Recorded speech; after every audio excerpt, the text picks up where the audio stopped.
¿Estamos?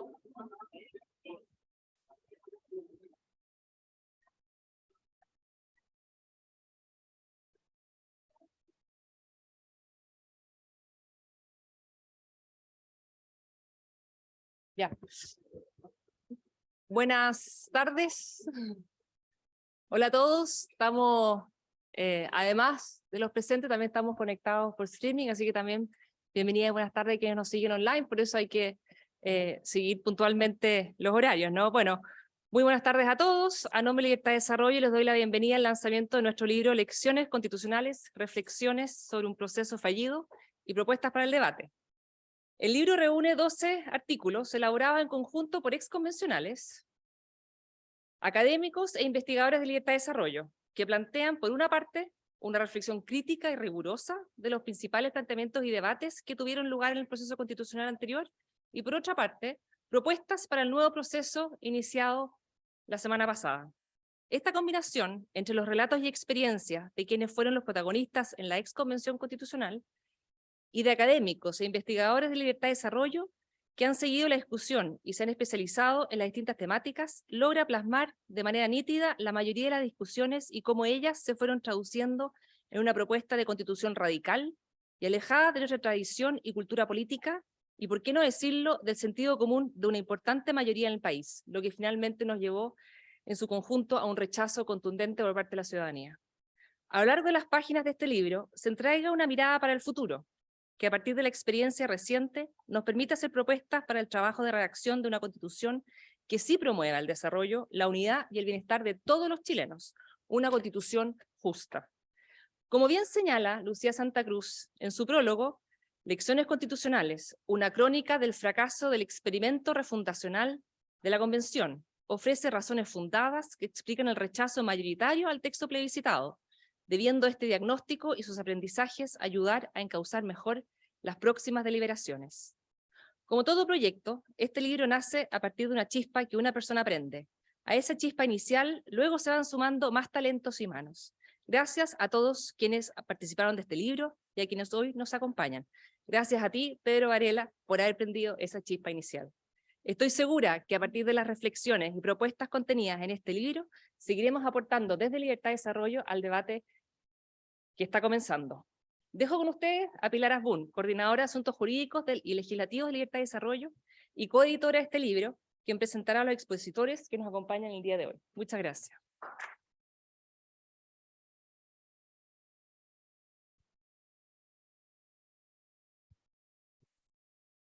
Muchas gracias, Betina. Muchas gracias a todos por estar acá.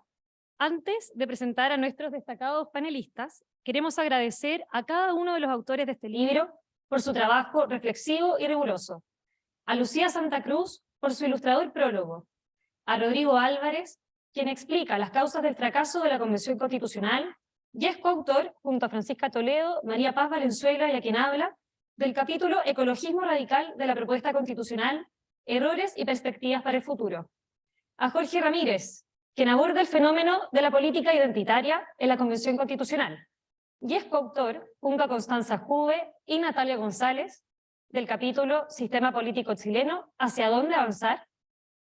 A Felipe Schwember, por su capítulo Subsidiariedad, Liberalismo y Estado Social de Derecho, a Ruggero Cosi, a José Miguel Aldunate y a Esteban Ávila, por su capítulo Nueva Constitución, Nueva Justicia, las lecciones de la fallida Convención Constitucional, a Felipe Mena y a Pedro Varela, por escribir Descentralizar sin fragmentar, una mirada crítica al Estado regional de la Convención, a Eduardo Cretón, a Rodrigo Villa y a René Tapia por el capítulo El camino errado de la plurinacionalidad en la fenecida propuesta constitucional, a Cristian Monkeberg, María Paz Arzola y Juan Francisco Cruz por su capítulo Derechos Sociales en Chile, un pacto pendiente, a Rocío Cantuarias, a Juan Ignacio Gómez y María Trinidad Schleyer, por su capítulo sobre las libertades clásicas, lecciones y propuestas, a Bernardo Fontaine, a Macarena García y John Enríquez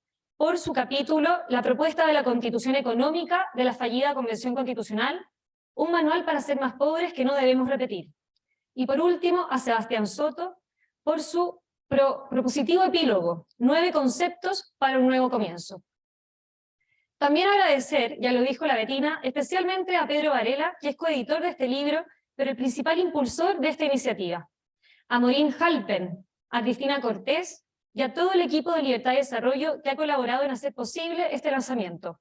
Muchas gracias a todos. Hoy nos acompañan 3 destacados panelistas que comentarán este libro desde sus visiones y el rol que les ha tocado y les toca actualmente a algunos desempeñar en el debate político y constitucional. En primer lugar, comentará el libro Bernardo Fontaine. Bernardo es economista de la Pontificia Universidad Católica de Chile y exconvencional constituyente. También es empresario, asesor y director de empresas y académico de la Universidad San Sebastián. En su rol público fue convencional constituyente por la centroderecha y coordinador y vocero de la campaña del rechazo. Es fundador de la Red Ciudadana Reforma la Reforma y de la Fundación Ciudadanos en Acción, organizaciones que se dedican a movilizar ciudadanos en favor de la sociedad libre y una economía social de mercado. Bienvenido, Bernardo. A continuación, presentará a Andrés Joanet. Andrés es doctor en Filosofía de la Universidad de Heidelberg, magíster en Historia y Ciencia Política y profesor de Historia y Geografía. Fue intendente de la región de la Araucanía durante el segundo mandato de la expresidenta Michelle Bachelet.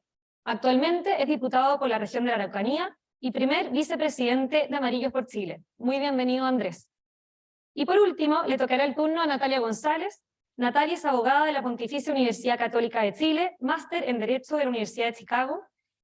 Posteriormente se ha desempeñado como asesora legislativa en los Ministerios de Hacienda, de Planificación y Energía. También trabajó en el estudio Kerry y compañía.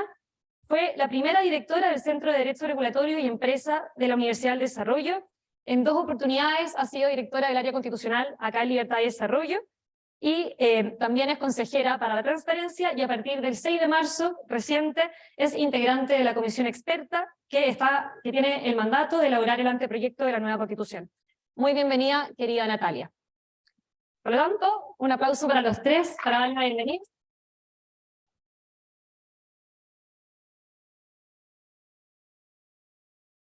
Y a continuación comienza Bernardo Fontaine.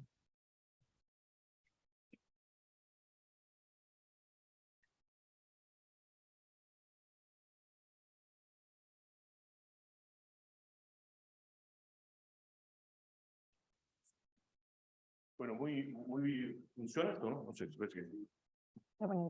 Muy buenas tardes a todos, muy agradecido de tener la oportunidad de conversar con ustedes.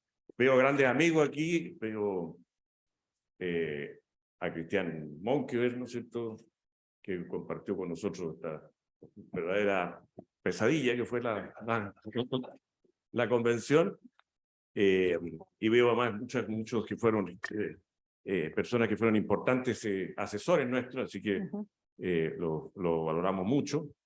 Y veo también todos los que están ahora enfrentando este nuevo desafío, este desafío de terminar la pega bien, ¿verdad? Y veo a la Gloria Juta ahí, que va como candidato, veo a Bruno Baranda, quienes están postulando por la región metropolitana, y ya con las pestañas ya quemadas por los textos, veo a la Natalia González y a la Betina Horst. Así que, bueno, toda mi solidaridad y mi apoyo especialmente para los que van.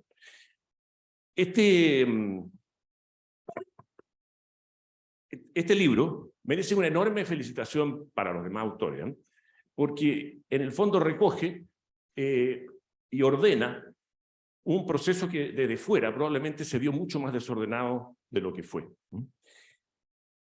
Y en el debate político, en la elección de los nuevos consejeros y también en las elecciones próximas presidenciales y parlamentarias, vamos a continuar definiendo en qué tipo de sociedad viviremos.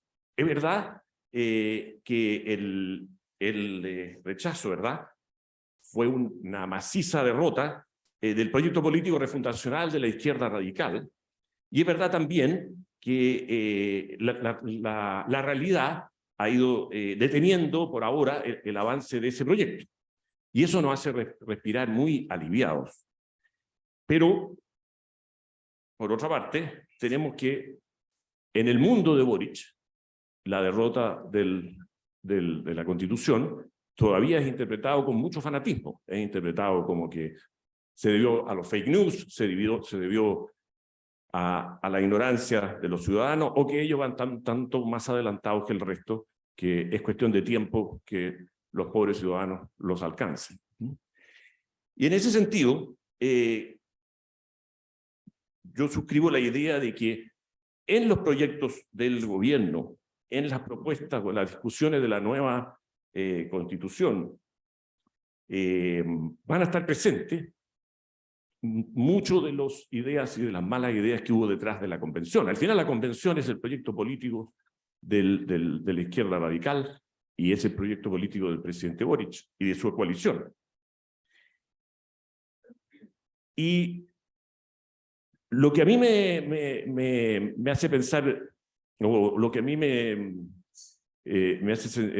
hace ver como el hecho político más importante últimamente, es que el Partido Socialista abrazó finalmente el proyecto del Frente Amplio.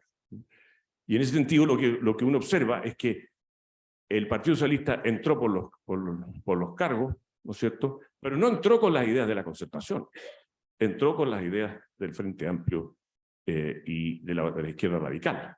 Prueba de eso es que Marcel, ¿no es cierto?, dijo que la Constitución no generaba ningún riesgo sobre la economía. Prueba de eso es que la ministra Toá fue una de las principales voceras, o Vlado Mirosevic, o la presidenta Bachelet. Prueba de eso es la reacción frente al rechazo de una mala reforma tributaria, un rechazo transversal por una mala reforma tributaria, etc.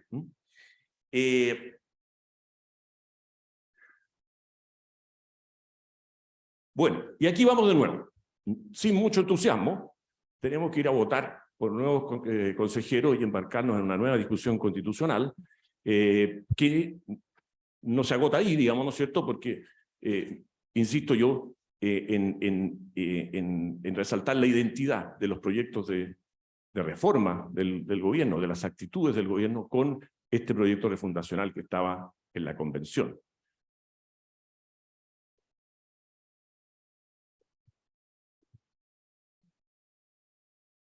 Preocupa especialmente, para mí por lo menos, las futuras disposiciones económicas y respecto a derechos sociales y medio ambiente. Porque creo que ahí es donde tenemos más o menos puntos en común con los otros sectores. Uno pensaría que la plurinacionalidad y otras cosas más radicales no van a volver, pero sí van a volver el grueso de las diferencias respecto de esos temas. Y entonces, para iluminarnos, aparece este libro. Este libro que es una guía para el éxito del nuevo proceso. Es una guía práctica más, porque ahí están no solo las discusiones, la discusión teórica sobre las bases de la Constitución, sino que está efectivamente lo que se propuso, lo que se discutió y lo que se debiera proponer. También es un documento histórico, evidentemente, pero no se agota en ser un documento histórico, sino que para mí es un manual que debiera tener en el velador cualquier político que esté hoy día en el debate, ya sea el constituyente o el legislativo. O alguien podría pensar que la reforma de pensiones no es un reflejo de una forma más sofisticada e inteligente de aplicar las disposiciones previsionales que quería la convención. Y lo más importante para mí es que este libro, en definitiva, desnuda o revela el proyecto político de la ultraizquierda, que es este proyecto colectivista, totalitario, refundacional, y que entonces entenderlo es muy importante para poder avanzar en la arena política. Y en eso este libro nos da una enorme luz. En mi opinión, la verdadera división, la verdadera fractura política que hay en Chile es entre dos lados. A un lado del río están los que queremos una sociedad libre y democrática, que tenemos diferencias, pero tenemos un campo común, ¿no es cierto? Tenemos un campo común de pensar en valorar la institucionalidad, la historia, la democracia, la libertad. Unos querrán más mercado, otros menos mercado, Pero en definitiva ahí nos encontramos desde los socialdemócratas a los más extremos capitalistas. En cambio, a la otra orilla está la izquierda radical, que busca refundar el país a través de tomar la mayor parte del poder. Y tomar la mayor parte del poder para poder corregir, superar lo que ellos consideran un mundo tremendamente injusto. En ese sentido, creo que la discusión política de los últimos años no tiene nada que ver con la que tuvimos en el periodo de la concertación. Ahora tenemos desde los socialdemócratas a los más liberales que jugamos fútbol. Y al otro lado hay unos señores que juegan fútbol americano sin casco. De forma que la invitación es a ver esa diferencia como la fractura fundamental y entonces a unir fuerzas los que creemos en una sociedad libre y democrática, aunque tengamos diferencias al interior de ella, para enfrentar esta otra amenaza. Y resulta que esta izquierda radical basa su modelo de sociedad en una serie de mitos. Y el primer mito es esto que vivimos en una sociedad, en la sociedad de los abusos.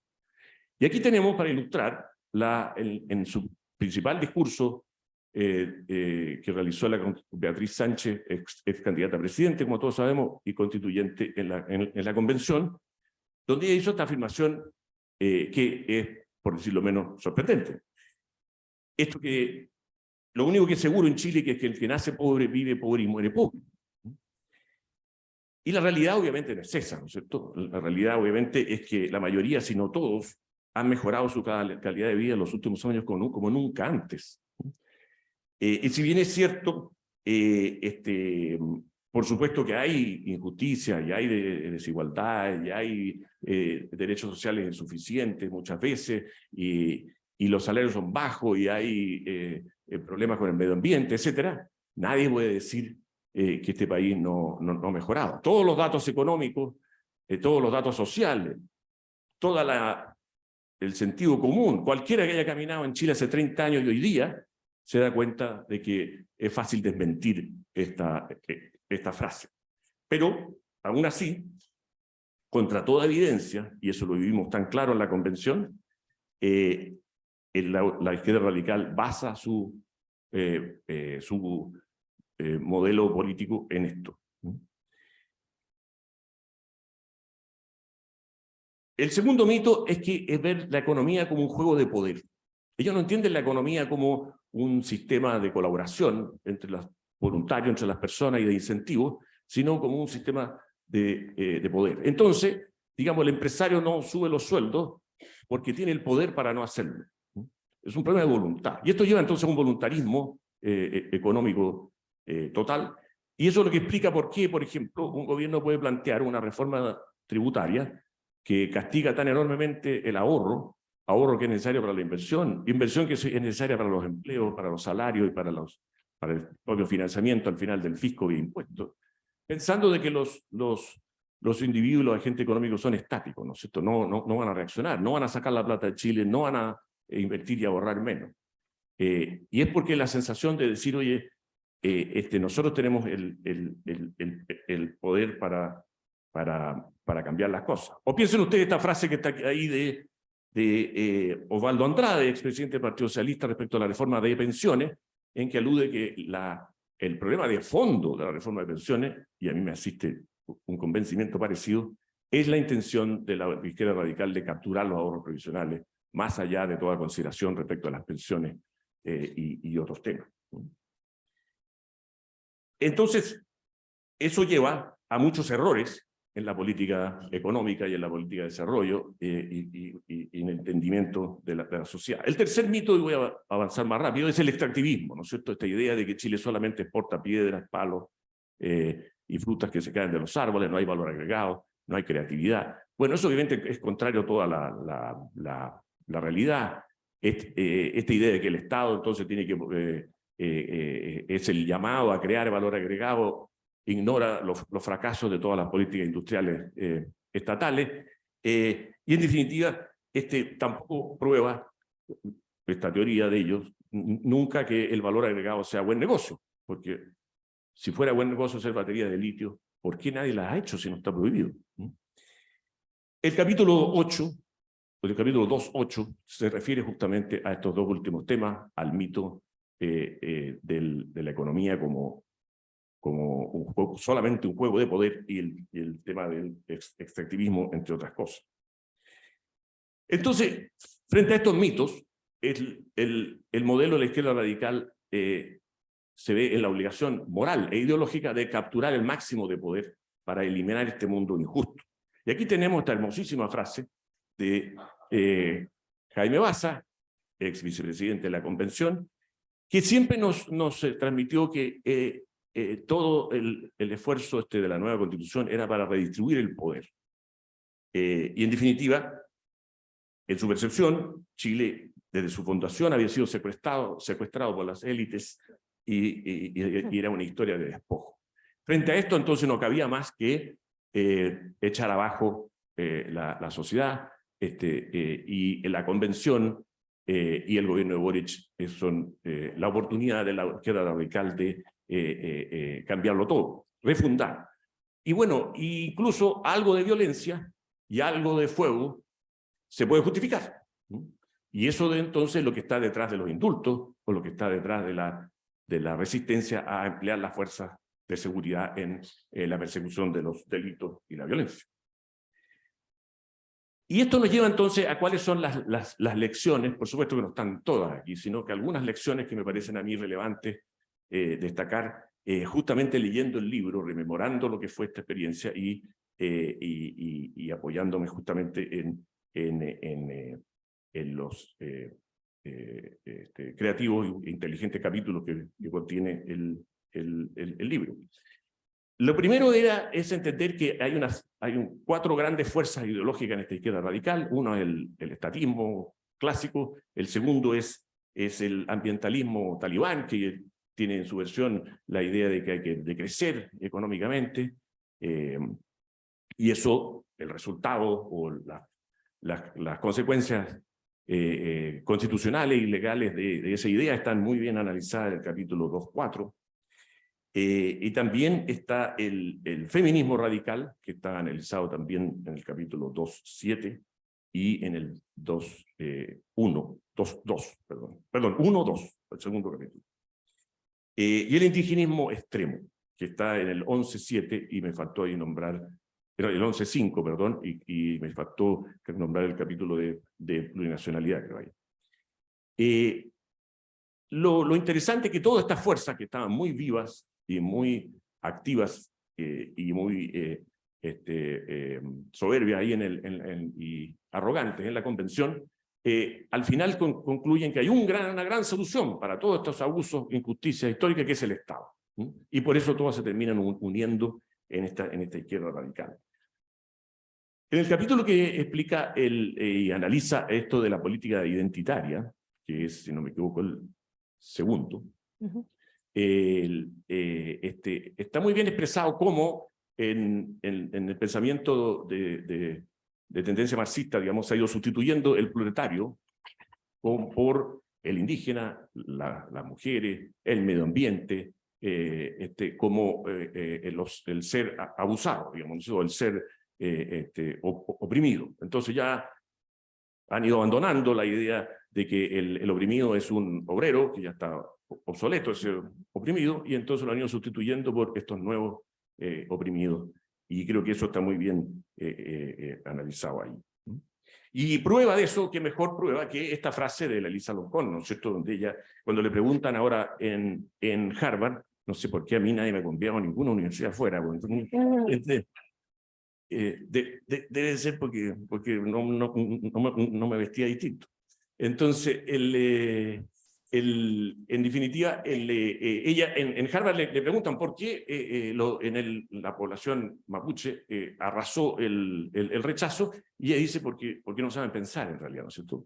Porque han sido dominados tantos años que no son capaces de pensar por sí mismos, y como no piensan como ella piensa, no son sujetos válidos. Entonces, el problema entonces de esta política de identidad es que hace perder al individuo la libertad para pensar, para opinar. no todas las mujeres tienen que pensar igual. No por ser mujer van a pensar igual. Y no por ser indígena todos los indígenas van a querer lo mismo. Eso se pierde. Entonces yo creo que hay que darle mucha vuelta a este tema, porque este es un tema muy importante, porque es un daño muy grande para la democracia y para la libertad. A veces veo yo sectores políticos tentados con la moda de estas políticas identitarias. Pero ojo con las cuotas, ojo con cómo realmente se va encontrando un camino que signifique la promoción y el apoyo total a las minorías o a los sectores que no han sido considerados totalmente o debidamente, con el establecimiento de privilegios que no se justifican. La segunda lección es esta la discusión de la subsidiariedad, ¿no es cierto? Esta versión que la subsidiariedad es un Estado ausente. Y en mi opinión, y eso está ampliamente tratado en el capítulo 1.3, el Estado social de derecho no significa naturalmente, perdón, el Estado subsidiario no significa que no haya derechos sociales, muy por el contrario, no se opone, los derechos sociales son necesarios para el ejercicio de la libertad, y hay que encontrar toda una explicación y una musculatura para esta nueva idea del Estado social de derecho. Para mí la subsidiariedad es una cosa de sentido común, de pastelero a sus pasteles, digamos, ¿no es cierto? Lo que el privado hace bien, lo que lo haga el privado, lo que el Estado hace bien, debe hacerlo, perdón, lo que el Estado hace bien y no el privado, debe hacerlo el Estado. Y yo creo que eso es la parte que más ha faltado, ¿no es cierto?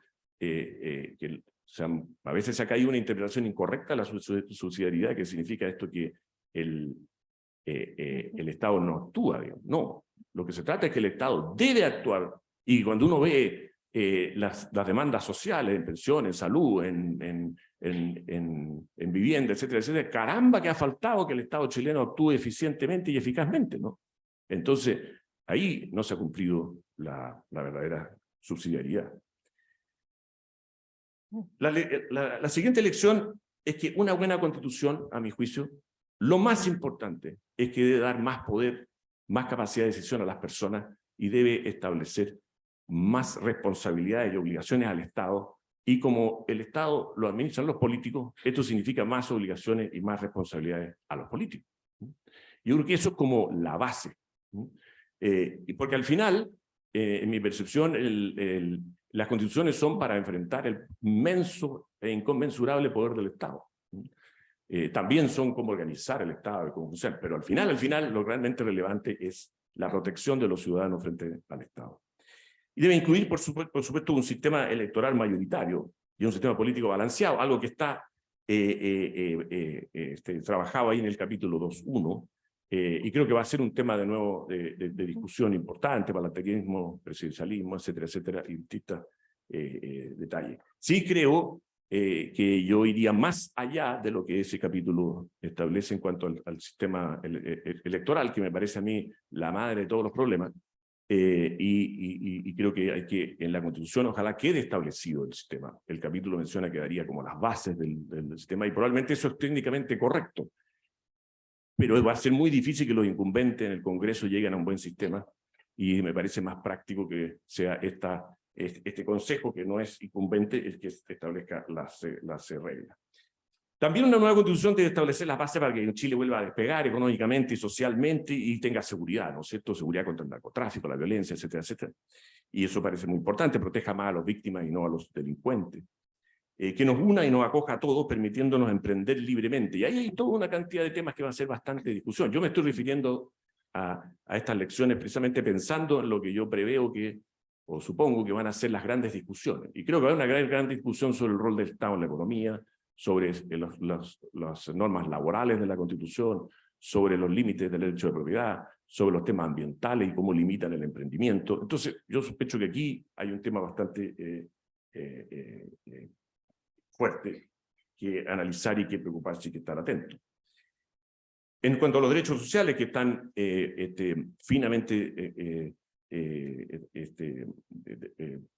delineados en el capítulo 2.6, por supuesto que nosotros siempre tendremos que defender el derecho a elegir, pero es importante poder elegir entre prestadores públicos y privados en igualdad de condiciones, por decirlo en simple, ¿no? Porque cuando uno lee que creo que las bases dicen eso, me parece que los padres tengan el derecho a educar a los hijos, eso es enteramente insuficiente, porque podrían haber una constitución que estableciera eso, pero tendría que pagar el padre para elegir determinado establecimiento. Entonces lo importante es que los colegios subvencionados y los colegios particulares, por ejemplo, en el caso de ese derecho social, sean tratados de la misma manera por la ley y el Estado. La sexta lección es más bien ya una lección más de trabajo político, digamos. Nunca más sin las organizaciones sociales. La verdad es que las organizaciones sociales fueron claves, ¿verdad? Yo recuerdo que a fines de junio, o sea, cuando terminaba la convención, Fernando Atria me dice, mira, no importa cuán izquierdista y extrema sea el texto, este plebiscito lo vamos a ganar de todas maneras. Lo único que podría hacerlo perder es que fuera que tuviera normas absurdas. Y por eso, efectivamente, ellos se habían preocupado de eliminar normas absurdas. Por ejemplo, en un momento hubo un entusiasmo muy grande por una fundación de abejas que hizo una exposición muy bonita y que pidió que el Estado o sea, que la Constitución estableciera que el Estado estaba obligado a proteger a las abejas. Y avanzó eso, digamos, con mucho entusiasmo, se votó en las primeras, este es un sistema circular de muchas votaciones, hasta que de repente alguien dijo, oye, pero espérense, las abejas son colonialistas, porque no vienen de Chile, son colonialistas, saquemos el artículo. Entonces quedaron los picaflores, pero autóctonos, porque hay también unos picaflores argentinos que no calificaron. Después estas normas se eliminaron. A eso se refería Fernando Atria, ¿no es cierto? El que se eliminaran ese tipo de normas, o la protección del mundo fungi, que esas cosas a él le preocupaban, porque podían terminar alejando los votos, pero no así el caso de las normas más radicales. Y sin embargo, yo pongo aquí un ejemplo, que es la organización está con Mi Plata No, pero hubo muchas otras más, desde luego el mundo de las tradiciones, el mundo de la educación, el mundo en fin, de las víctimas de la delincuencia, sí, son innombrables. Pero en el caso de Con Mi Plata No, lo uso como ejemplo por lo siguiente. El punto de inflexión en cuando el rechazo superó al apruebo fue la última semana de marzo, cuando efectivamente se rechazó en el Pleno la norma Con Mi Plata No, que era la iniciativa popular de firma con más firmas lejos de todas las demás, que buscaba en simple garantizar la propiedad de los ahorros previsionales de los trabajadores, y se aprobó la norma No Más FP, que era exactamente lo contrario, ¿no es cierto? Permitía al Estado echarle mano a los ahorros previsionales. Y entonces cuando eso ocurrió y lo denunciamos con firmeza y claridad, esa misma semana la encuesta del rechazo subió 10% y superó al apruebo, y nunca más el apruebo pudo reponerse. Y eso es lo que dice Criteria, lo que dice TPA, lo que dice KDM y Roberto Dixon. Entonces, efectivamente, ahí pudimos demostrar que nuestras ideas son populares. Las ideas de la libertad, las ideas de una sociedad libre son enteramente populares si las podemos comunicar bien y podemos conectar bien. Podemos tener todo el apoyo que queramos de las personas. Para ir redondeando ya, la otra lección es que es indispensable para incluso dar vuelta una situación tan desmejorada como tener casi el 20% de los constituyentes, digamos, ¿no es cierto? Porque recordemos que el 74% de los constituyentes eran de ultraizquierda y votaron ultraizquierda religiosamente. Entonces, para tener éxito, yo creo que es muy importante recoger el aprendizaje de cómo organizar y cómo organizarnos los que creemos en una sociedad libre y democrática. Y para mí la clave fue seguir una estrategia desde el día 1. Desde el día 1 los constituyentes tuvimos una estrategia que después se trasladó en una estrategia para la campaña del rechazo, y esta estrategia la seguimos con decisión y con perseverancia. Y creo que eso es lo una práctica que ojalá sirva para las futuras campañas y las futuras luchas políticas. Creo que la franja fue una franja única, nunca en Chile se había hecho algo así, ganó hasta premios internacionales, y detrás de la franja hubo el trabajo de poder armar este rechazo amplio, ciudadano, que incorporaba a todos los que querían una sociedad libre y donde todos, desde los socialdemócratas a los extremos más capitalistas, por así, se sentían cómodos. Y esa es la unión que yo personalmente he hecho de menos en esta nueva elección en las listas, pero que esa es la unión que yo creo que es importante reproducir. Bernardo, estamos terminando. Ya sí. En definitiva, para terminar justo,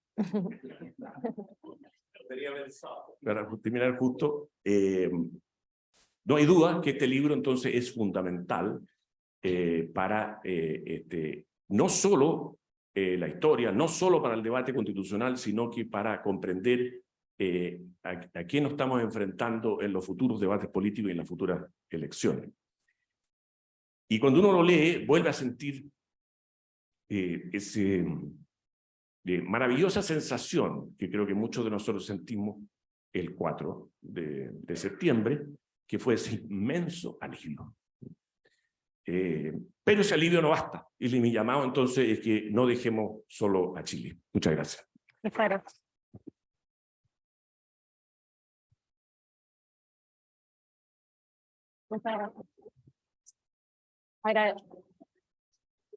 Agradecemos a Bernardo Fontaine por su gran presentación, sus comentarios. A continuación, Andrés Joanet nos dará también sus comentarios sobre el libro. Muchas gracias, Andrés. La presentación.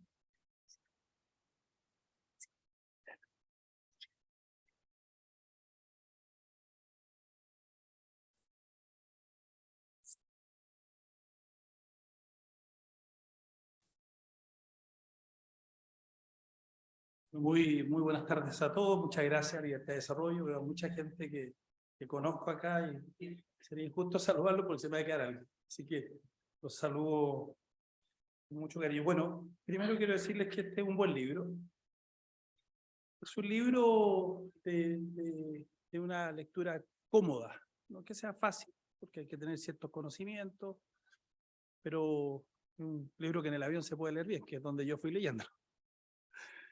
Y ahí uno se concentra y va tomando nota y va hablando con el libro.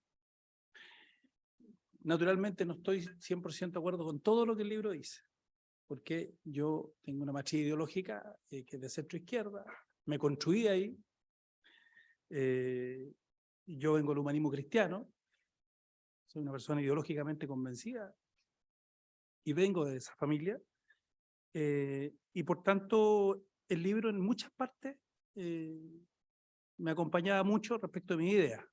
Y en otras, naturalmente, yo las contraponía con ideas que no eran del libro y con las mías. Dicho eso, creo que también es injusto lo que vamos a hacer, porque en el fondo, este es un libro para dialogarlo mucho rato. ¿Sí? Porque cada capítulo en sí te lleva a una conversación larga. Y eso es lo que me va pasando con el libro,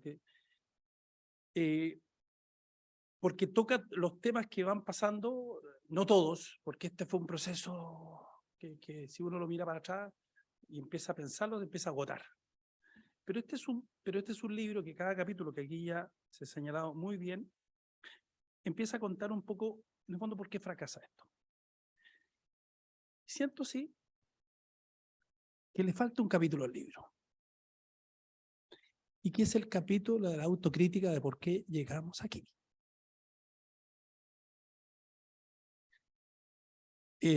La convención no surgió así. El 18 de octubre de 2019 no lo vi venir, 30 pesos, no son 30 años, son 30 pesos, y todas esas cosas que iban surgiendo. Los primeros 7, 8, 9 días el tema constitucional no era tema de gente, ustedes saben, ¿no? No más FP, ese tipo de cosas. Eso era el tema. Pero claramente teníamos un problema de seguridad. Y puede que algunas cosas que yo vaya a decir, a algunos no les guste, pero lo digo fraternalmente porque yo además estuve un año escribiendo un librito, un año. Me senté en mi computador y tenía un editor, que algunos deben conocer, que se llama Alejandro San Francisco, que con Alejandro no pensamos en todo igual, en algunas cosas sí. Pero yo quería a alguien como Alejandro para que en definitiva pudiéramos discutir este libro. Este libro se llama Golpe al Estado, el octubre chileno. Es un libro de 350 páginas que tuvimos que reducir, pero tiene 450 citas a pie de página. El libro es de la ciencia política y cada concepto va definiendo. Defino lo que es clase y élite política al principio, que todos hablan de élite, no. La clase política soy, nosotros somos los que vivimos de y para la política, y la élite política está aquí, los que influyen en la agenda pública, cosas como esa.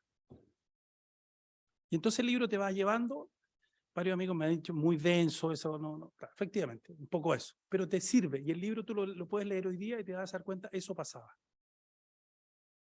Eso pasaba en la Plaza Italia, esa misma Plaza Italia que Anthony Bourdain, los que nos acordamos, tenemos memoria, los jóvenes no deben saber quién es Anthony Bourdain, que era el rockero de la cocina, iba a comer un lomito, palta, tomate y a la plaza, a la Fuente Alemana.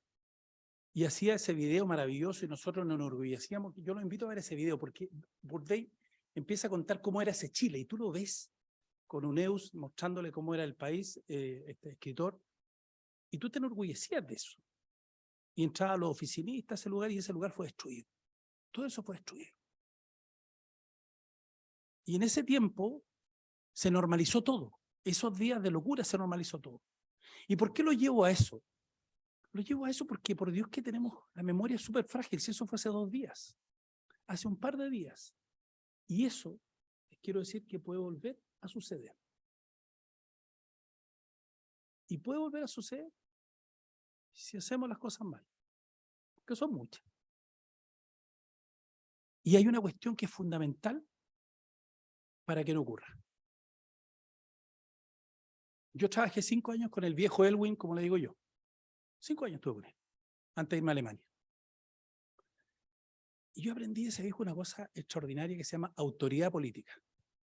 Hay un autor inglés, John Rawls, que en su capítulo Teoría de la Justicia habla de la autoridad política. ¿La autoridad política del cargo? No del cargo. La autoridad política es cómo llevamos el cargo. Y ese viejo, en el Estadio Nacional, cuando asume, le demostró al país que iba a ser el presidente y que eso se llama autoridad política, que es capaz de revertir aquellas cuestiones en las que él cree. Ustedes se recuerdan de ese discurso, me imagino. Claro, ese discurso demostró, y después lo hizo Chuquicamata con los trabajadores del cobre, los que tenemos memoria, nos acordamos. Eso no hubo, me van a disculpar, no hubo durante esos años. Desde Cachillanca para adelante se acabó. Y podemos discutir eso. Yo fui intendente de la Araucanía, me tocó. Yo reemplacé a un amigo, se llama Francisco Guanchumilla, se le quemaban todos los días los camiones. 3 semanas después no se nos quemó ni uno más. El año anterior se habían quemado 45.000 hectáreas. Cuando fui intendente se quemaron 8.000, 12.000 hectáreas. Esas cosas no se explican por arte de magia, esas cosas se explican porque uno hace la diferencia, no uno, sino que en definitiva gobernar y ejercer la autoridad. Y yo siento que se perdió la autoridad política.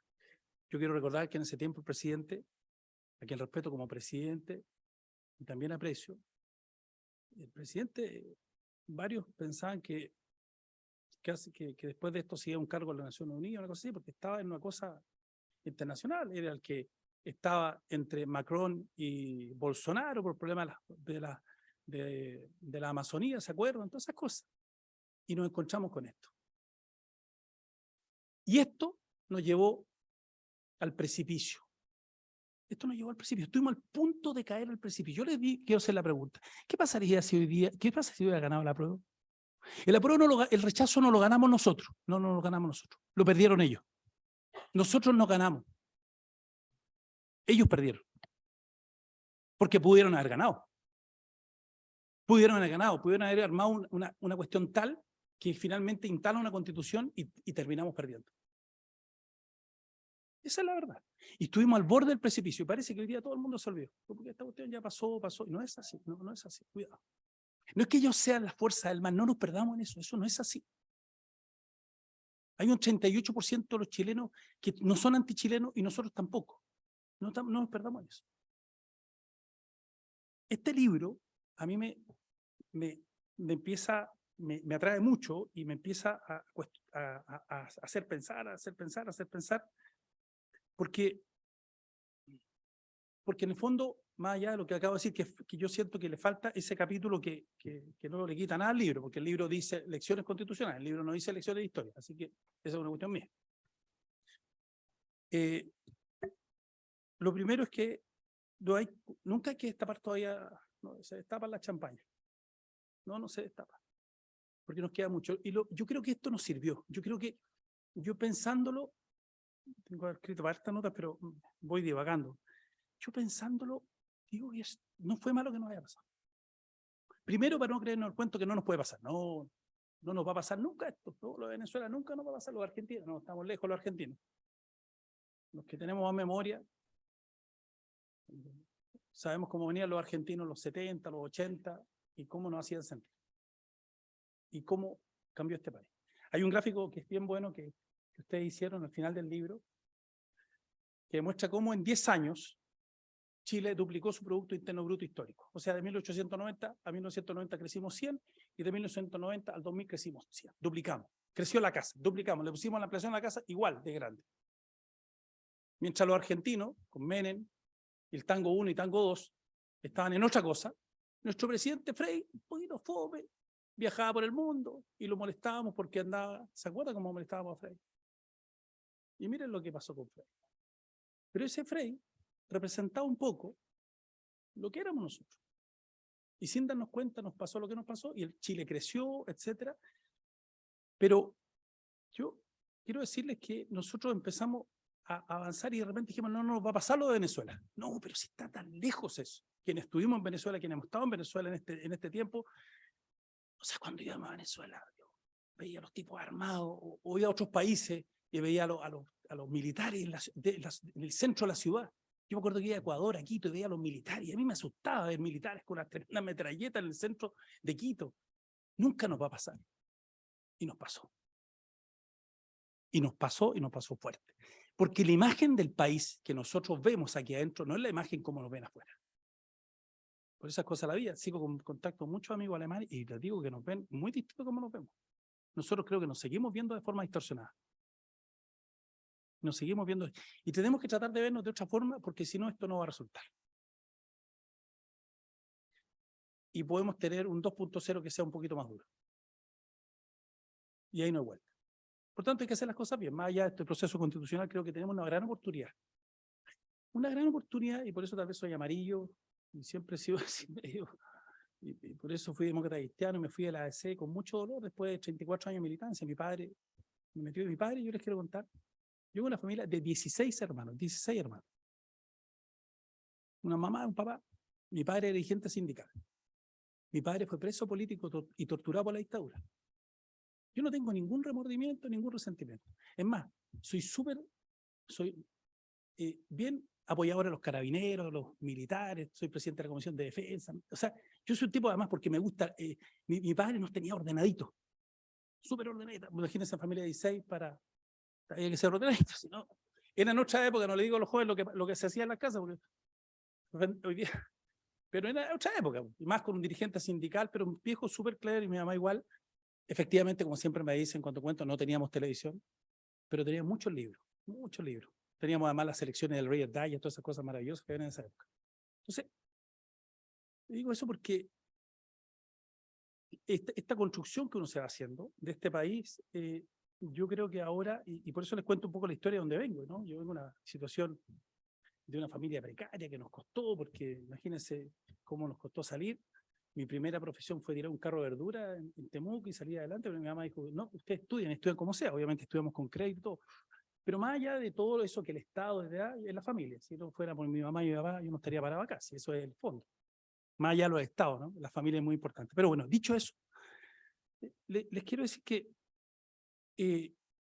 nosotros tenemos que ser capaces, de ahora para adelante, más allá del proceso constitucional, y de hecho, y eso es lo bueno que nos sirvió esto. de encontrarnos con la historia. Porque creo que ahora empezamos a encontrarnos con la historia. No con esta historia reciente de las familias de ahora, ni la típica historia que nos enseñan en el colegio, los carreras y O'Higgins, esa disputa y todo, que es parte de la historia. No con la historia de un país que existe. Un país que existe y se llama Chile. Y que tiene miles de historias. Y que tiene miles de personas y que tiene pueblos indígenas. Y que los pueblos indígenas son parte de nosotros, porque además todos los que estamos aquí, si no casi todos, tenemos sangre indígena. Imposible que no tenga. Ahí están los ADN, háganse el ADN y se dan cuenta, yo me lo hice y tengo. Y además tengo sangre maya, entre otras cosas. Y me siento muy orgulloso de eso. Ustedes saben que descubrieron el cero y era astrónomo y todas esas cosas. ¿Sí? Por ahí algo me tocó. No, digo porque nosotros tenemos que entender que tenemos que, sobre todo el tema del pueblo indígena, la izquierda populista y radical, digo así, no en términos peyorativos, ustedes saben perfectamente que es el concepto de Chantal Mouffe y el Néstor Lacroix, que en el fondo son con Denner y Hart, es fundamentalmente, lo dice también el capítulo O, el capítulo de la identidad, es por ahí ellos ven, es cosa que lean a Hart y van a darse cuenta que hay un, cuando uno lea de Negri, Hart y todos los libros que hay no sé si decálogo, pero hay un punteo que dicen lo que hay que hacer respecto a estos temas. Y dice, hay que intervenir en las constituciones y hay que hacer el tema constitucional. Y lo dice, ahí está, esto está escrito, como tenía que hacerse. Y lo hicieron. Pero yo, el tema de la identidad, yo creo que yo tengo un matiz que podemos discutir otro día, porque está para una discusión mucho más de fondo respecto al marxismo y estos grupos. Yo creo que el marxismo tuvo su tiempo y hoy día estamos en otro contexto. Marx era de otra época, Engels. Yo creo que esto tiene que ver con otros clivajes. Con otros clivajes. Ustedes saben, Almond y Verba, plantearon estos 4 clivajes en la década del 60, puede ser tu nuevo clivaje. Pero respecto al tema indígena, nosotros tenemos que ser capaces de reencontrarnos con esa historia. De reencontrarnos bien con esa historia. Porque son parte de nuestra, porque es parte de nuestra sangre. Es cosa de mirarnos al espejo, si nosotros no somos europeos. Y además, ¿para qué estamos en cosas? Si nos vamos a Europa, a los latinoamericanos nos miran menos. No en Alemania, por lo menos, pero en otros países de habla hispana sí, por lo menos a veces se siente. Y nosotros, la verdad, es que tenemos que reencontrarnos con lo que somos y con lo que hemos hecho, porque a donde hemos llegado, nadie nos ayudó. Es como a mí. Llegué a donde llegué porque puse empeño y porque hubo posibilidades. Bueno, Chile es lo mismo. Si ha llegado donde ha llegado, nosotros no estamos en Europa para que nos favorezcan con carreteras como los españoles. ¿Se acordarán los que fueron a la década del 90 a España como los medios lecheros de la Unión Europea haciéndole carretera y nosotros teníamos que concesionarla? ¿O no? Bueno, pero por eso les digo, nosotros el tema indígena, yo que estoy en la Araucanía, que trabajo ese tema y que sabía que en el mundo indígena iba a ganar por lejos el rechazo. Porque el mapuche se siente Chile, no es cosa que vea la última encuesta CEP, pero hay que de verdad hacerlo sentir, pues. Porque nosotros a Perú y a Bolivia no le hemos ganado 2 guerras, le hemos ganado 3. La última fue la Guerra del Pacífico, la primera confederación, según creemos, pero la primera fue 50 años antes que llegaran los españoles. El ejército peruano avanzó hacia el sur con el ejército boliviano y el ejército chileno, que eran los mapuches, detuvieron a ese ejército. Huinca significa fuera Inca. Entonces, cuando uno empieza a ver la historia así, es una historia completa. Entonces, encontremos con nuestra historia. Construyamos un país. Esta es la oportunidad de construir un país. Este libro nos ayuda a eso. Nos ayuda a ver, efectivamente, que estas cuestiones que se plantearon dentro de la convención estaban equivocadas. Ese no es Chile. Ni siquiera una parte. Pero lo hicieron bien. Fueron exitosos. Fue en el momento justo. Cuando muchos se habían equivocado. Porque el triunfo de ellos no es el triunfo de ellos. Es la derrota de muchas ideas. Porque no hicimos zancadilla entre nosotros, ¿o no? Porque cuando se trató de avanzar, se dijo no tan rápido. No me olvido cuando el fondo se plantea que iba a haber seguridad y certeza y no se quiso avanzar en el proceso constitucional de Bachelet. No es que me gustara mucho y todo, pero si lo comparamos con el que estuvimos a punto de caer, decía, ¿por qué no hicimos eso? Decía, yo encontraba muchos amigos de derecha que me decían, deberíamos no ir por ahí. Pero no fui. Entonces, Yo quisiera decirles que este es un momento al cual llegamos por distintas circunstancias. Yo una persona creyente además, no pechoña, pero con una fe, en el fondo siento que al final Dios te da esta oportunidad y te ordena cosas, y esta es una oportunidad. Si no la tomamos, esta cosa, el 2.0 va a ser mucho más duro. Mucho más duro. Mira cómo está esto hoy día. Si no hubiéramos puesto, yo voté nulo, por ejemplo. Yo quiero decirle al tiro, voté nulo, no voté ni por Kast ni por Boric, lo dije públicamente. Pero después el triunfo de Boric, esto era carrera corrida, ¿no? Iba a ganar el apruebo por lejos. Y yo creo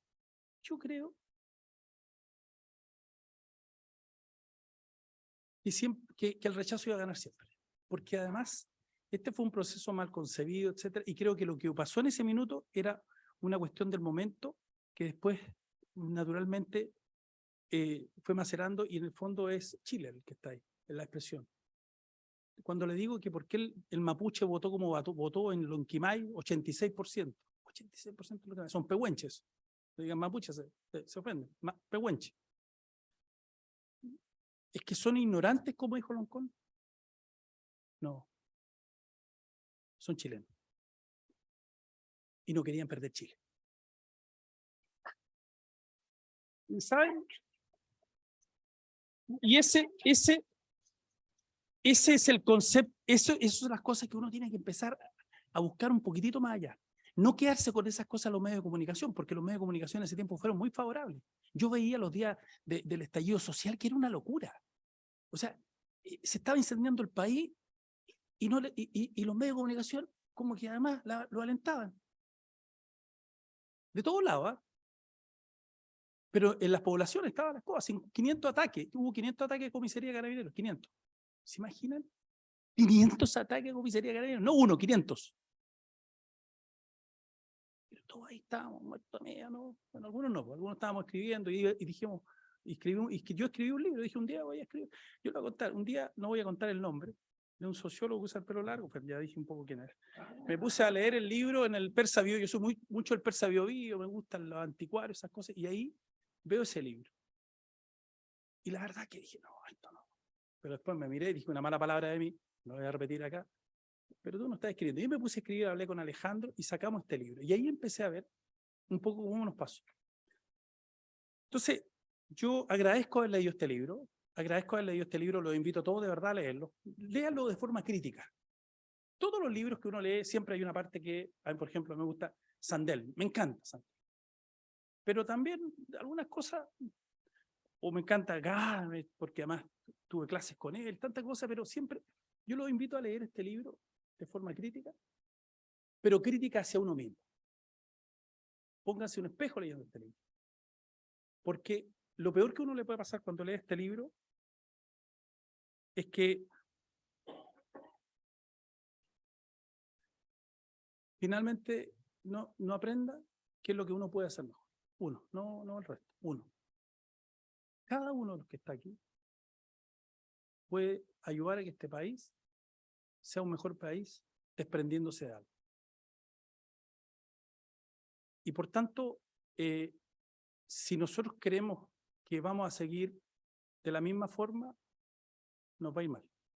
Pero si entendemos que esta es una gran familia, con las grandes familias, para que le digo la mía, con diferencias, etcétera, pero donde podemos construir un mejor país, que es nuestro país. No el país prestado ni de otro, este es nuestro país. No esta cosa chauvinista, yo no para nada soy, para nada. Este es un país que tenemos una oportunidad de construir de nuevo, habiendo conocido de nuevo nuestra historia.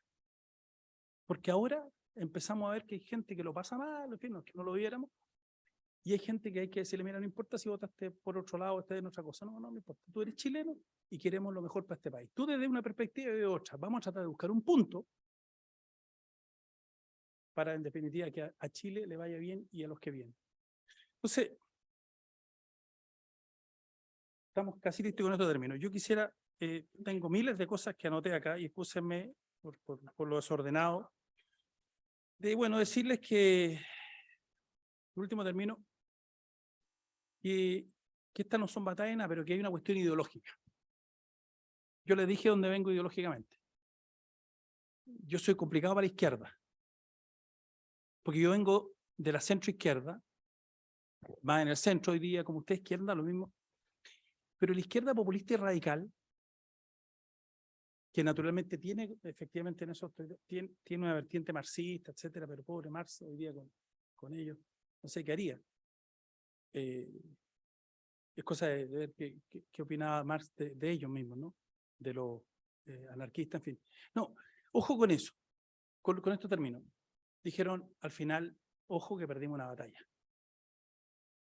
Ojo que perdimos una batalla. Y la lucha electoral, dijo Konrad Adenauer, nunca me olvido, la lucha antes que nada, la lucha electoral antes que nada es lucha.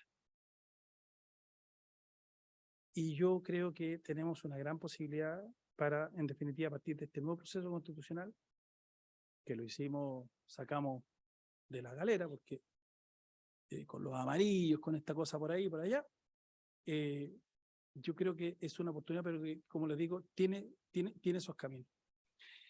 Por último, úsenme los autores del libro, por no haberme referido a cada uno de los capítulos, me hubiera gustado hacerlo con más tiempo, tenía un texto escrito, pero como digo, los invito a leer el libro desde esa perspectiva y creo que nos va a ayudar y a escribir, y que cada uno escriba un capítulo nuevo, que como lo hago yo, empieza a rayar el libro al lado, a poner ideas, y eso les va a permitir también para ver cómo ustedes pueden ayudar a este nuevo proceso constitucional. Muchas gracias.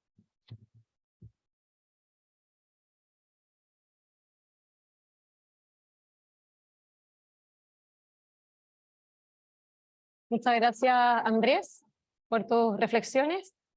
Y por último, le damos la bienvenida a nuestra querida Natalia González. Gracias, Fili. Yo para variar un poco me voy a quedar sentada acá.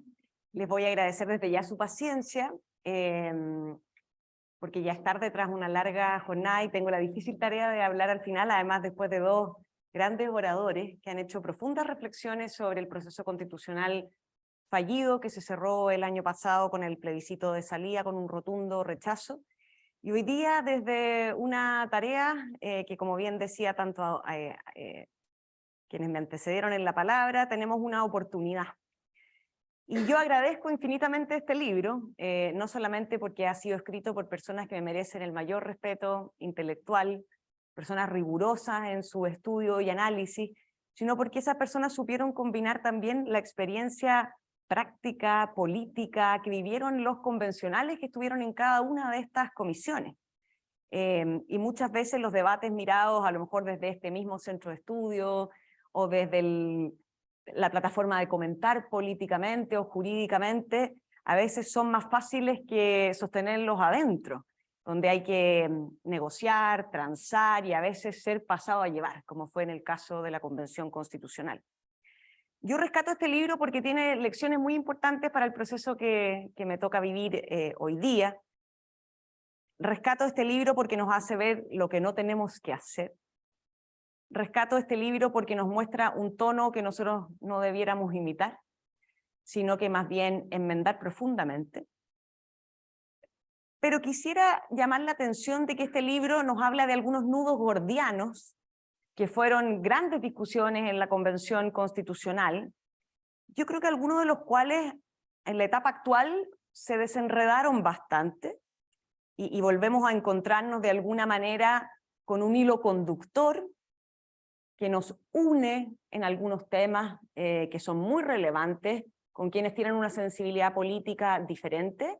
Nosotros estamos convocados, en mi caso, en el de Betina, como expertos en esta comisión, pero es evidente que somos expertos que tenemos una sensibilidad política y por algo también el Parlamento designó los distintos partidos políticos a quienes los iban a representar ahí para que también representaran esa sensibilidad, pusieran a disposición sus conocimientos, su capacidad, pero también esa sensibilidad.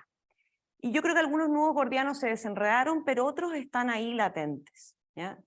Dentro de los que se desenredaron, enhorabuena, a pesar de que hoy día no podemos todavía cantar victoria, pero yo creo que cuando hoy día discutimos sobre, por ejemplo, el sistema político o las propuestas que vamos a empezar a elaborar y a discutir en esta comisión experta, yo creo que nos vamos a encontrar quizás con bastantes menos sorpresas de las que vimos en la convención.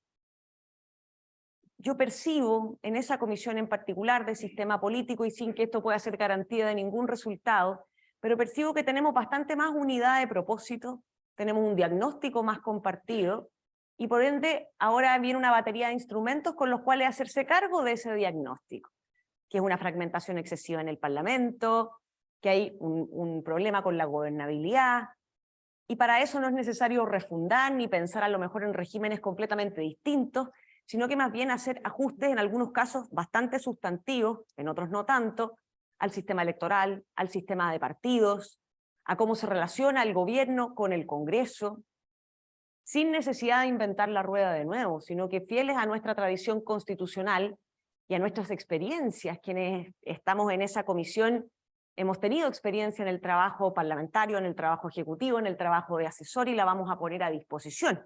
Y no solamente quienes representan a esta sensibilidad, sino también a la sensibilidad más oficialista.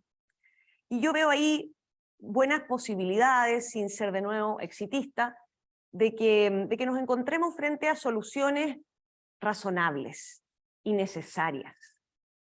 Y ojalá que también en las normas transitorias podamos proponer soluciones que puedan ser de aplicación bastante inmediata. No todas, pero sí dar señales concretas para las elecciones que vienen y empezar a enmendar el rumbo de este Parlamento excesivamente fragmentado. Pasa otro tanto con los temas identitarios, en que en esta discusión a mí se me ocurre que la intensidad con la que van a ser tratados, aparentemente, y de nuevo desde el hoy, yo creo que esa intensidad va a ser menor, pero no desaparece, ¿ya? Y por lo tanto no es de extrañar que volvamos a escuchar sobre los escaños reservados para pueblos indígenas en nuestro Congreso, no es de extrañar las discusiones sobre la paridad a nivel de resultados, y ahí toca un nudo que está semi-desenredado, ¿ya? Otro tanto pasa con los pesos y contrapesos al poder. Yo creo que en esta comisión experta hay más conciencia de que en la convención anterior se cometió un error garrafal, dándole, por ejemplo, un poder casi absoluto a un Congreso plurinacional que se le llamaba ahí, que era en el fondo una Cámara de Diputados que prácticamente no tenía equilibrios ni limitaciones en su actuar, con un Senado debilitado. Bueno, de eso hay hoy día mayor conciencia, pero no en todos los ámbitos. Cuando, por ejemplo, discutamos acerca de la Corte Constitucional, va a venir una discusión de pesos y contrapesos al poder. Nosotros no nos podemos olvidar que, por ejemplo, ciertos cambios al sistema electoral que pueden favorecer la gobernabilidad, que es un objetivo que todos nosotros buscamos, puede generar también problemas de contrapeso. Nosotros queremos un presidente que sea capaz de llevar a cabo su programa de gobierno, por supuesto que sí. Pero cuando cuenta con una mayoría relevante en el Congreso, uno también tiene que pensar y decir, bueno, ¿qué equilibrios al poder voy a poner a esto? Me parece muy bien que avancemos en gobernabilidad, pero tampoco queremos una gobernabilidad que arrase eventualmente con ciertas minorías que legítimamente pueden tener planteamientos válidos en democracia. Y entonces ahí uno tiene que pensar en los organismos autónomos, como por ejemplo el Tribunal Constitucional, tiene que pensar y volver a repensar cuestiones que tienen que ver con cómo se legisla en el Parlamento, si vamos todo por mayoría simple. Son discusiones que todavía están abiertas, ¿ya? Y aunque hay cuestiones que hoy día el Congreso ha resuelto, muchas de las cuales posiblemente se van a dar por resueltas, hay otras que hay que mirar con más cuidado, porque se resolvieron rápido, se resolvieron al calor también de lo que ocurría en el momento que bien describía Andrés y Bernardo. Entonces yo tengo la impresión que en este proceso tenemos una oportunidad, porque ciertos de estos nudos se han desenredado, pero no nos tenemos que confiar en el sentido que muchos de ellos todavía están ahí latentes y van a aparecer. Y el asunto es el siguiente, es que nosotros somos una comisión experta y después viene un Consejo Constitucional electo. Y ahí hay algunos desafíos para esta comisión experta. Por ejemplo, nosotros tenemos que no solo dialogar en bases técnicas, ojalá con buenos argumentos, respetuosamente, sino que como que hablar en un tono experto, ¿ya? Y digo, esto es complejo porque las discusiones de estas cuestiones son difíciles, son complicadas, no son fáciles de explicarle a la ciudadanía, menos aún si hablamos en un tono experto, ¿ya? Y la dificultad que tiene el tono experto es que a veces disfraza ciertas discusiones que son muy profundas, pero que cuando se plantean en un tono experto parecieran estar a una altura que nadie las puede rebatir, ¿ya? Entonces, posiblemente acá los temas a lo mejor más identitarios o los temas de peso y contrapesos al poder se van a presentar más matizados, pero se van a presentar y se van a presentar muy bien, ¿ya? Muy bien documentados, muy bien fundados. Cuando discutamos el Estado social de derecho, el rol de la sociedad civil, los privados, qué nivel de autonomía le vamos a dar, cuando tengamos que eventualmente promover y si es que no, defender que esa autonomía signifique que, por ejemplo, los privados para prestar ese servicio pueden legítimamente lucrar, porque es una actividad legítima, permitida, como bien dice Felipe Schoenberg en su capítulo introductorio. Bueno, nosotros tenemos que legitimar aquello, pero lo tenemos que hacer en un lenguaje que no es fácil, y desde el otro lado también lo van a hacer con un lenguaje muy apropiado, muy técnico, donde todo va a sonar muy bien, ¿ya? Y ahí yo veo un riesgo en que ciertas propuestas maximalistas de la convención hoy día se van a presentar de otra forma, ¿ya? En algunos temas. En otros los nudos están más desenredados, pero en otros van a volver. Y ahí yo creo que el rol que dice Bernardo de ir, la gracia de este proceso es que nosotros vamos a ir discutiendo, ustedes lo van a ir viendo y van a contar con un anteproyecto que escrutar. Cuando el Consejo Constitucional sea electo va a haber un texto, ¿ya? Y ese escrutinio, esa evaluación, que estamos todos ustedes llamados a hacer, los centros de estudio, va a ser muy relevante para detectar esas cuestiones que probablemente durante la discusión nosotros levantemos banderas con mucha convicción, pero que van a estar planteadas en este tono experto que la gente no las va a entender. Aquí no van a haber tías Pikachu y no van a haber debates o puestas en escena absurdas o ridículas, o eso es lo que yo al menos espero que no ocurra. Y eso es muy bueno, pero al mismo tiempo tiene este riesgo que planteo, ¿no es cierto? Que ciertos debates puedan pasar inadvertidos. Y eso hay que mantenerlo en alerta. Nosotros tenemos el desafío, y este libro es muy útil para eso, de entregar un texto que sea sólido. Quizás lo que voy a decir a lo mejor a algunos no les va a caer tan simpático, pero tenemos que además entregar un texto que sea resistente, concordado con una sensibilidad diferente, pero resistente también a las críticas y a los embates que van a venir después por parte del Consejo electo, ¿ya? El Consejo electo tiene una tremenda tarea y una oportunidad, pero también podría ocurrir que tome nuestro texto y todas aquellas cosas que son popularmente más sensibles y que no estén reflejadas de la forma en que esa sensibilidad popular quisiera, pueden ser objeto de una discusión política compleja, ¿ya? ¿Cómo va a abordar el Consejo Constitucional, por ejemplo, cuestiones de seguridad que no queden en esta propuesta? ¿Cómo va a abordar los temas ambientales? ¿Lo va a hacer con seriedad, con responsabilidad, o lo va a hacer en base a las promesas de las campañas electorales que legítimamente hacen, si tenemos roles diferentes? Y entonces nosotros tenemos que entregar un texto que sea lo suficientemente sustantivo y suficientemente explicado para que el día de mañana posibles también incumbentes no nos digan, no, mire, sabe que el umbral que usted estableció para acceder al Congreso es demasiado alto. Entonces, nuestros partidos quedan fuera. Entonces nosotros lo vamos a bajar. Oiga, lo que usted estableció en medio ambiente es súper interesante, pero fome. Entonces nosotros ahora vamos a meter más derechos aquí de tipo ambiental, algunos legítimos, otros más discutibles. Y entonces nosotros vamos a tener que ser capaces de decir, oiga, lo que está acá es sólido. Y eso requiere primero un acuerdo con la oposición, ¿ya? O el oficialismo actual. Y ese es un desafío enorme para nosotros. ¿Qué les pido yo en esta discusión? Yo tomo las palabras de André en el sentido de no ser triunfalistas. Lo que ocurrió el día 4 de septiembre es un tremendo, yo lo voy a decir así con mucha honestidad, alivio. Yo creo que nuestras bases institucionales estuvieron en juego y en riesgo.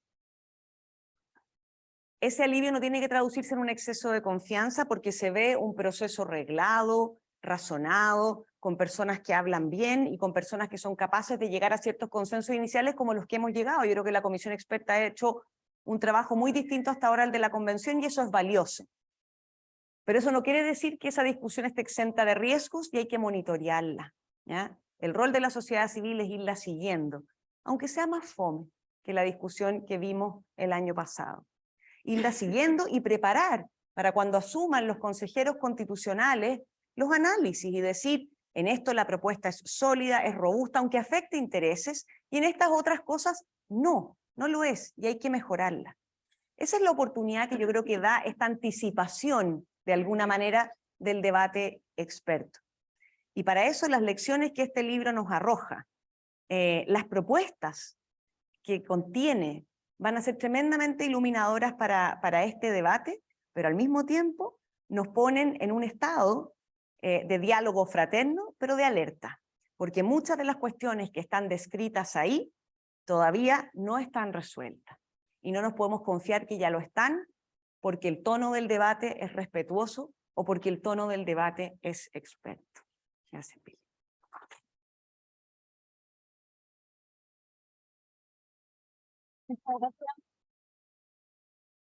Muchas gracias, Natalia, por tus reflexiones sobre el libro.